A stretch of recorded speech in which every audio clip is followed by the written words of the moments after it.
Hi everyone, this is Caroline Speaks, The State of Her World on Tuesday, June 29, 2021. So what is it? Good, better, and different? Well, a lot of things happening in the world. Coronavirus still with us, and we have a variant, Delta variant. Now, we have a infrastructure bill was passed between Republicans and Democrats in the Senate. But we really do need a broader infrastructure package that addresses climate and racial justice. Now that's supposed to be in another bill, also with the family benefits. So anyway, we'll see what happens. Uh, Now there's uh, a migrant center, detention center in Fort Bliss in Texas that's holding 600 migrant kids, and people are complaining it should be closed. Things are a lot better than under Trump, but we have these facilities that are run the Department of Health and Human Services. They're government facilities, but they have contractors doing the actual work and taking care of the kids. So that's becoming a problem. So hopefully that will get better. We'll see. Okay, now, the UN demands end to impunity for officers who violate human rights of black people. A new UN report is calling on all nations to dismantle racism and end impunity for police officers who kill and violate the human rights of black people. Uh, it's been released by the UN High Commissioner for Human Rights, and that's something to be looked into. They looked into over 190 police killings, most of which occurred in the United States, followed by Latin America. So hopefully that will uh, get better.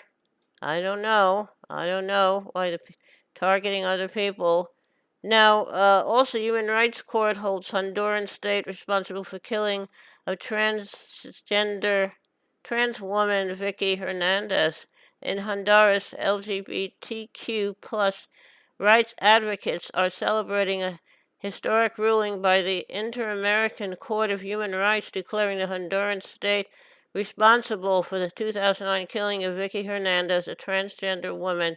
Hernandez was assassinated on June 28th, the day a U.S.-backed coup overthrew former democratically elected President Manuel Zelaya, installing a right-wing regime. Hernandez was a sex worker and was out during a military curfew. The landmark ruling was issued Monday on the 12th anniversary of the U.S.-backed coup in Honduras and mandates reparations for Hernandez's family and for Honduras to reopen her case.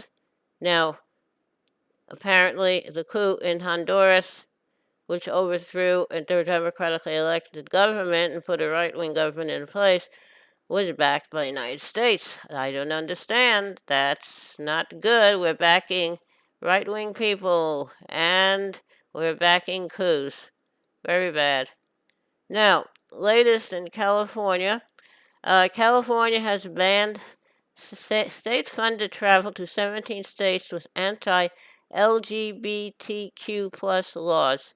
Those 17 states that will not be funded are Arkansas, Florida, Montana, North Dakota, West Virginia, and the number of states sanctioned by California over their discriminatory policies toward LGBTQ plus people. And hopefully, um, these states will get the message. Basically, these states are banning transgender youth from playing sports and blocking access to life-saving gender-affirming healthcare. All right, we'll see what happens. We'll see what happens. All right, it's in California. Now, here's a shocker. Trump reportedly asked to send coronavirus-infected Americans to Guantanamo Bay. New book claims former President Donald Trump asked in February 2020 if the U.S.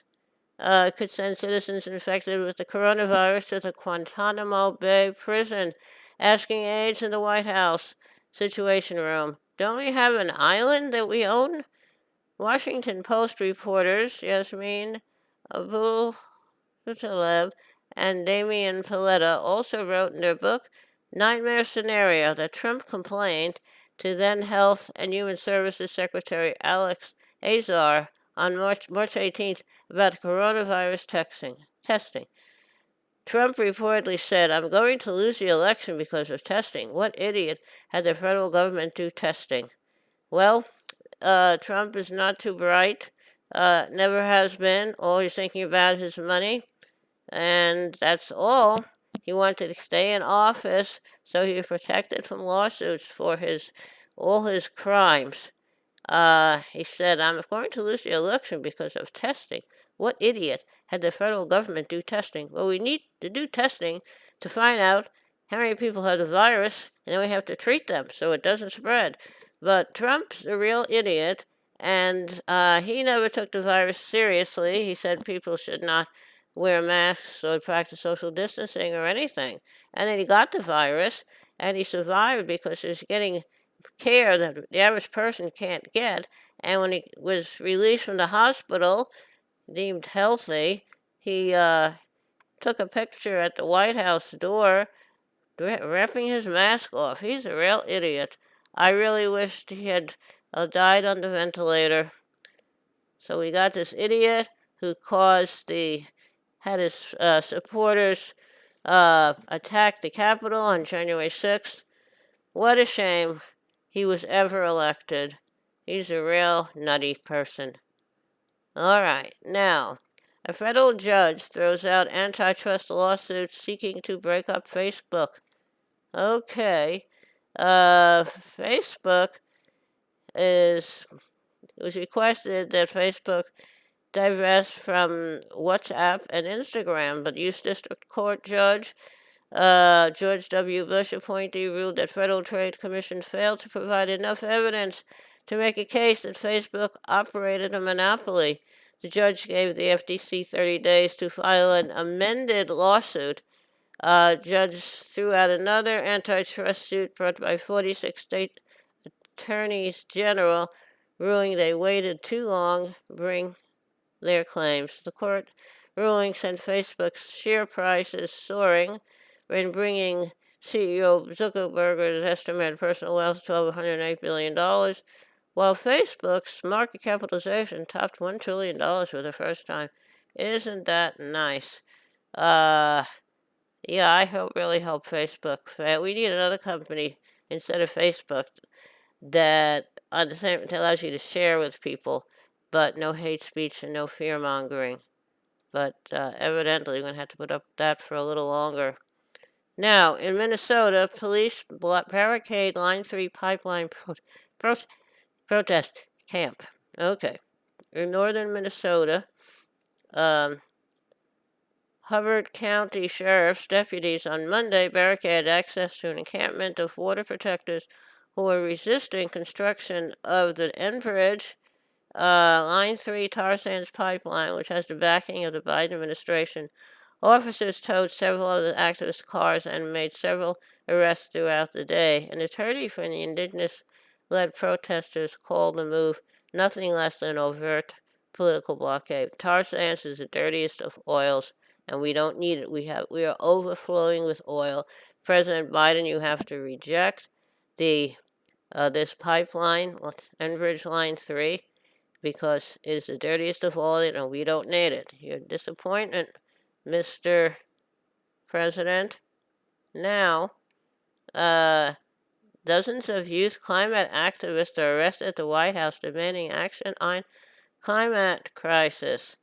Hundreds of youth climate activists surrounded the White House Monday in a nonviolent blockade demanding President Biden take meaningful action on the climate crisis. Secret Service agents made dozens of arrests. Members of the Sunrise Movement are calling on Biden and congressional Democrats to pass an infrastructure bill that includes major investments in green energy, including a fully funded civilian climate corps. Joining the protest was New York Democratic congressional Congressmember Alexandria Ocasio-Cortez, said there was no time to waste in preventing climate catastrophe. Okay, now that's that. Now, in addition to that, the deal that President Biden's administration struck with the Senate for a bipartisan infrastructure bill does not call for any new taxes. And I'm hoping he's not going to be calling for a shared public-private investment in any infrastructure that's created. When you have a public-private, that's on the road to privatizing the infrastructure that's being created. So put money into the hands of people who will manage the project so the government doesn't have to manage it, and when you do charter schools, you destroy public schools. When you put up a bridge or a tunnel, and say the payments will just be this certain amount of time you'll have a toll, but the toll continues forever. So I think we need to raise taxes on the rich. Everyone should pay their fair share. Otherwise, we will never, ever get anywhere. Okay? Okay, now, that being said, maybe it's time for a little bit of music. Okay, what shall we sing today? I'm not sure. Okay, I'm back. So I'd like to sing today is The Water is Wide. It's an old, very old song. Okay. Oh, the water is wide, I cannot cross over, and neither have I wings to fly. But give me a boat that can carry two, and both shall row, my love and I. I leaned my back up against an oak. I thought it was a trusty tree, but first it bended and then it broke, as did my false love to me. Oh, love is sweet and love is fair, fair as the dew when first it is new. But love grows old and waxes cold and fades away like the morning dew. Okay, that's The Water's Wide. I don't know who wrote it. Very old song, well known. And thank you for joining us this evening of Tuesday, June 29, 2021, for another meeting of Caroline Speaks State of the World. Hope you'll be back with us again tomorrow evening.